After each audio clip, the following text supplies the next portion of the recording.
This isn't a warning, it's a wake-up call. Economic chaos builds millionaire, if you know what to do. In today's video, I'm going to share a little bit about how I built a business during the crash of 2008, how we rode through COVID-19, and of course, what is the benefit and the advantage for US sellers today. And some of the real tactics that I've used and some of my students are currently using to win during these fearful, uncertain times of tariff uncertainty. Back in 2010, I was a broke college student working 3 jobs. So this is me grinding it out in Monroe, Louisiana. I had just moved there to escape my past. I was lost, unconfident, and ashamed of how far I've fallen. I went to LSU for engineering because I wanted to make my parents proud. But it wasn't for me, honestly. My grades crashed from 3.5 to 2.5. I was drinking heavily. I lost my scholarship and couldn't bring myself to tell my parents the truth. I transferred to ULM in 2008, hoping for a reset. But 2008 wasn't just a personal low for me. It was a global collapse. You guys remember Lehman Brothers, who went bankrupt? The housing market imploded. Stock market were crashing. People were losing their homes and their savings. Their jobs were gone. Everyone was scared. And me? I was broke, partying way too much and trying to figure out who I was, all while the economy was burning down. But being in a new city, away from everything I knew, forced me to adapt. So I started reading again, business books, self-help, anything to keep me from going backwards. I walk on a treadmill with a book in my hand pretty much every other day and listening to Tony Robbins' Awaken the Giant Within while I'm driving to school, to work, wherever. So I started to change my daily habits, and slowly, but painfully, but consistently, by junior year, my GPA started to crawl back up and I was getting more focused. And then I met someone who changed everything. A Korean student with a 4.0 GPA who barely spoke English. We communicated through this PDA translator that he got. All right. One night he asked me if I wanted to sell products from Korea. I didn't even hesitate. I was broke, desperate, and saw a way out. We launched our first online stores in 2009. And in 2010, I was juggling 3 jobs, being a server, bartender, school photographer, and this startup entrepreneur. We had no money, no connection, just drive. The first few years, man, brutal. But eventually we found our rhythm. By 2013, we were doing $300,000 to $400,000 a month. That grew to $16 million in annual revenue. During one of the worst economic crash in history, we built something real. Fast forward to now, we're entering another major reset. And just like 2008, chaos is cracking the door wide open for new waves of millionaires. Here's the current reality. It's getting worse by the day, okay? As of April 16, 2025, the day I'm recording this, the US has imposed tariff up to 145% on most of China imported goods. And in response, China retaliation with 125%. This geopolitical economic tariff war is driving up costs across the board, from shipping containers to everyday consumer products. And people are scared. I'm scared. The S&P 500 lost $2.3 trillion in value in just 7 days. Gas is up 9.4%. Groceries are up 12%. Small businesses are scrambling to reprice and reforecast everything. 74% of Americans are very concerned about the economy, the highest anxiety level since COVID in 2020. Most people are pulling back, waiting for things to calm down. But for those who understand the pattern, this is where wealth is built. Let's talk about why this is a nightmare for a Chinese seller, okay? And a massive opportunity for US sellers. For the last 5 years, okay, Chinese sellers have been absolutely dominating Amazon. As of report in 2023, 63% of top third-party sellers on Amazon were based out of China. They won by playing the volume game, okay? Ultra cheap manufacturing. They replicate things super fast and aggressive pricing. I mean, their model essentially, man, just like run as low of a margin as possible, as thin as possible. And getting product into the US, 30-day shipping cycles, and just literally mass production all the time. But now, that entire model is collapsing. This presents an opportunity. So with tariff as high as 145%, it's crazy. Those same cheap products, I mean, suddenly they're more expensive than US made goods. And when you add international shipping delays, currency instability, and tighter U.S. custom inspections, and many of these sellers are being priced out or delayed into pretty much oblivion. And let's be real, many of the Chinese sellers don't have strong branding, customer loyalty, or any presence off Amazon. They built on speed and scale, not relationship or trust. So here's the two massive shifts that are already happening right now. Number one, Chinese sellers are pulling out of key categories. And number two, Amazon is leaning harder into US-based sellers with brand registry and high trust scores.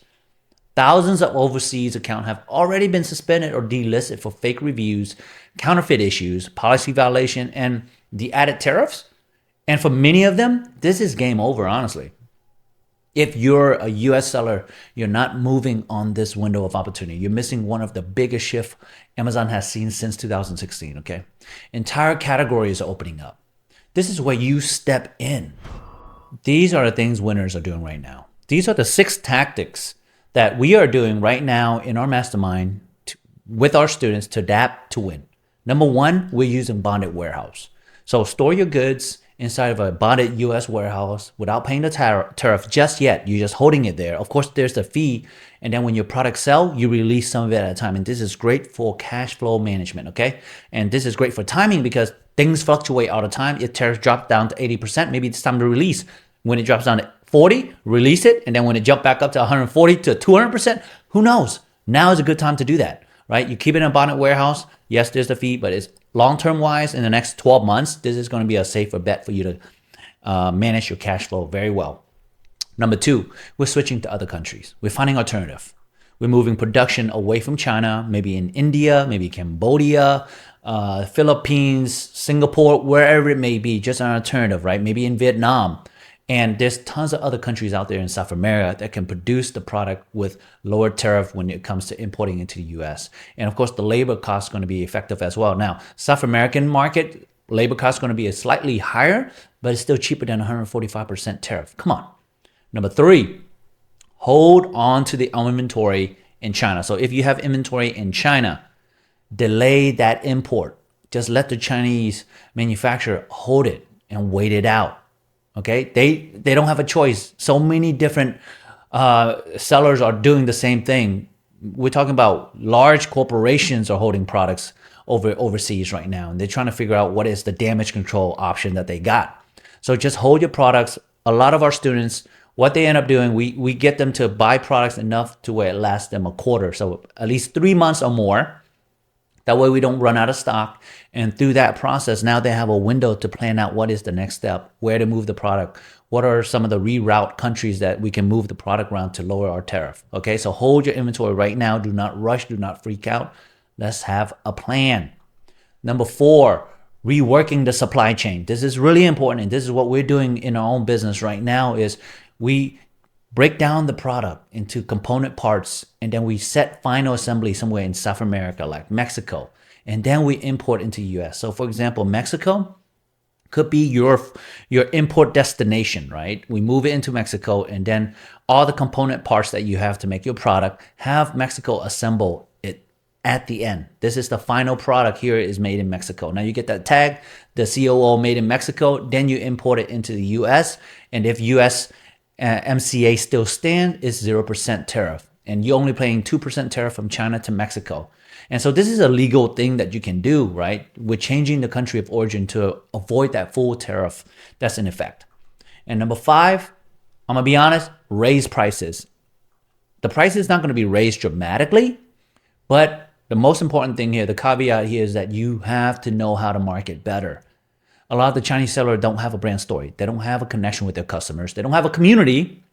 So for you, community is important. Your story is important. Consumer data or customer data is really important. Like coming back and just communicating with our customers like, hey, buy now before tariff price goes up. This is pre-tariff pricing. So give them a reason to come back and buy from you. And also tell them about your brand story. This creates brand loyalty. So your marketing got to be better. Okay, so and then when you using PPC spend, increasing your PPC spend, make sure you have a great offer. So your listing got to be on point. Your brand story got to be on point. You got to have a strong community. You got to understand your customer. This is about marketing, okay? There's always going to be challenges in every season of business, but if you know how to market better, you will win. Number 6, okay, guys, number 6, source from countries like South America, like Mexico, or locally finding a company here in the States that can make the same product and profit from that, since many of the categories are opening up, right? With opportunities. Like we did the same thing during COVID. We found found a local company that could manufacture product for us. And so that's what we did because China wasn't shipping it out because of COVID. Everybody was shut down. So look for product that can be made in the US or Mexico or somewhere in South America. Yes, the cost could be 20% higher. It's still cheaper than the 145% tariff from China right now, okay? These are some real strategies. They're not theories. They're not fluff. This is what we're doing right now. I do want to share that I have a mentorship program. During this time of chaos and uncertainty, this is the best time to join a masterminds group. We have a community of like-minded individual, expert sellers, advanced sellers, people who have been doing business for many, many years, similar to I have, and they will be the one to help you get through the challenges of these uncertain times. So if you want to know more about my mentorship program, make sure you guys click the link in my bio to apply. It's limited space. I don't work with a lot of people. Me and my team will work with you and help you scale, grow, start, whatever you want to do. If you have existing business, sign up because we can help you in your business as well. This is the mental shift that you got to have. So I still remember 2008, okay, like it was yesterday. Man, the fear, the noise, all the panic. People are freaking out, and I think they're doing the same thing right now. But while everyone froze, I started building. Then COVID hit. People were afraid again. But some adapted and became millionaires in 18 months. And now it's 2025. There's tariff, there's tension, there's inflation. This is another reset, another window of opportunity, another chance to make your move. Every crisis creates a clearing, an opening. Every panic leaves behind an opportunity. Remember that. And every time people freeze, someone else builds. So you don't need to be the smartest. You don't need to have all the answers. You just need to believe in yourself enough to keep going, all right? Especially when it's uncomfortable. Man, if you don't have any ideas, go read books. If you got a problem in your business, try to fix the problem. Find the fix in the business. Join a mastermind group that you stop trying to do it on your own and adapt to the supply chain. That's how we become successful business owner. And then at the end, focus on building the brand because this chaos that we're in, this is where winners are made. And if a broke college kid like me could figure it out in 2008, so can you.